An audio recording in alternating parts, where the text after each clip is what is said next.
છો બધા? મજામાં છો ને? તમને ખબર તો પડી જ ગઈ હશે કે આજે આપણે આમળાનો મુરબ્બો બનાવીશું. આમળા એક અમૃત ફળ છે.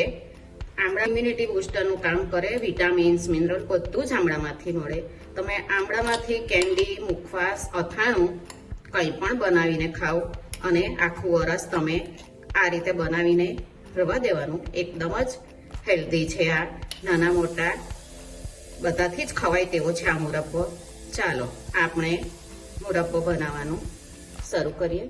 300 ગ્રામ આમળા લીધા આ રીતના છે. જો એકદમ તાજા જ લેવાના અને મોટી સાઈઝના હોય ને તેવા લેવાના. એને આપણે આ રીતની મોટા કાણાવાળી છીણી લેવાની અને આમળા બધા આપણે છીણી લેવાના.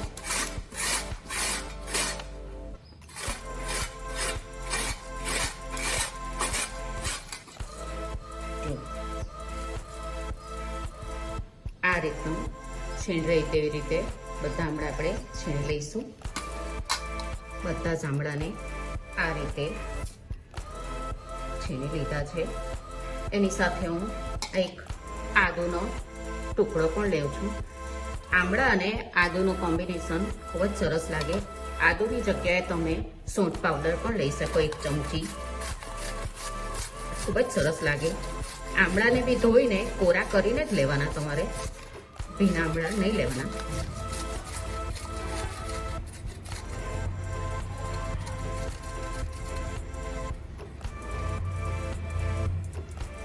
પેનમાં ગેસ પર નહીં રાખવાનું, પહેલાં નીચે જ રાખવાનું અને થોડોક આ આમળાનું છીણ અને તેના 200 ગ્રામ ખાંડ લીધી છે. તમે સાકર પણ લઈ શકો અને 100 ગ્રામ ગોળ છે. થોડું થોડું આ રીતે લેયર કરીને રાખવાનું. ખાંડ આપણી જલ્દી મેલ્ટ થઈ જાય.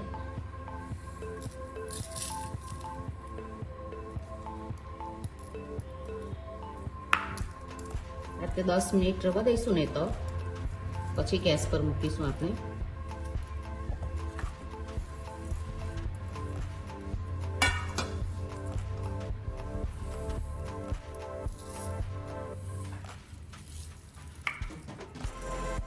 ઢાંકીને 10 મિનિટ રવા દઈશું.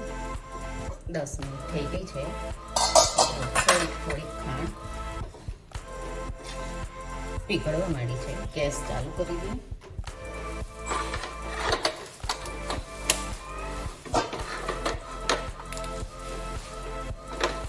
ગેસને મીડિયમ રાખીશું.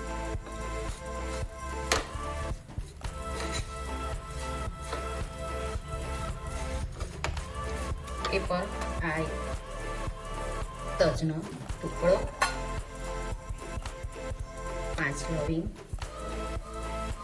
આછો મરી અને આ એલચીના દાણા છે 1 ચમચી.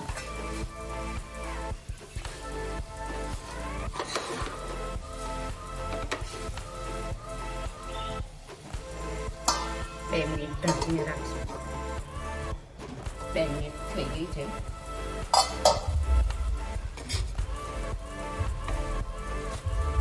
એમાં ગોળ પણ લઈએ. ગોળનો તમે પાવડર પણ લઈ શકો. એકલા ગોળમાં પણ થાય. ગોળથી એનો કલર સરસ આવે.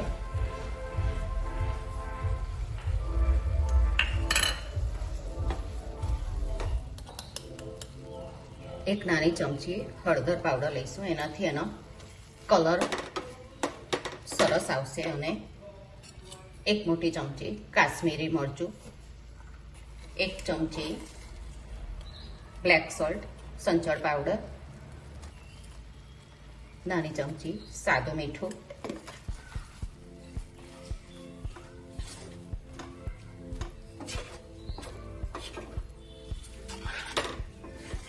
આમળા તમારે કોઈ પણ રીતે ખવાય અને અત્યારે ભરપૂર મળે છે આપણને.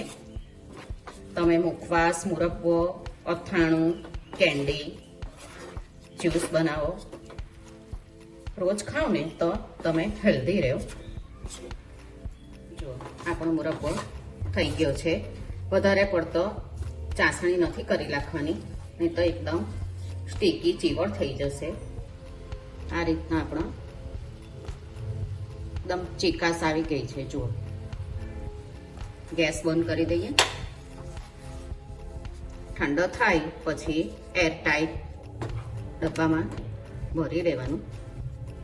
મુરબ્બો જો એકનો કલર જો કેટલો સરસ આવ્યો છે ને એકદમ લચ્છાદાર બન્યા છે.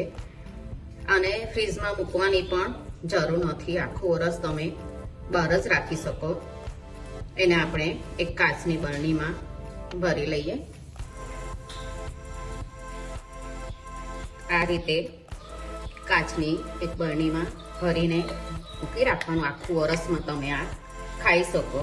તમે પણ આ રીતે બનાવીને એકદમ શિયાળામાં હેલ્ધી રહેજો અને બનાવીને મને કહેજો કે તમને આ મુરબ્બો કેવો લાગ્યો. આપણે પાછા મળીશું બીજી રેસીપી સાથે. આવજો.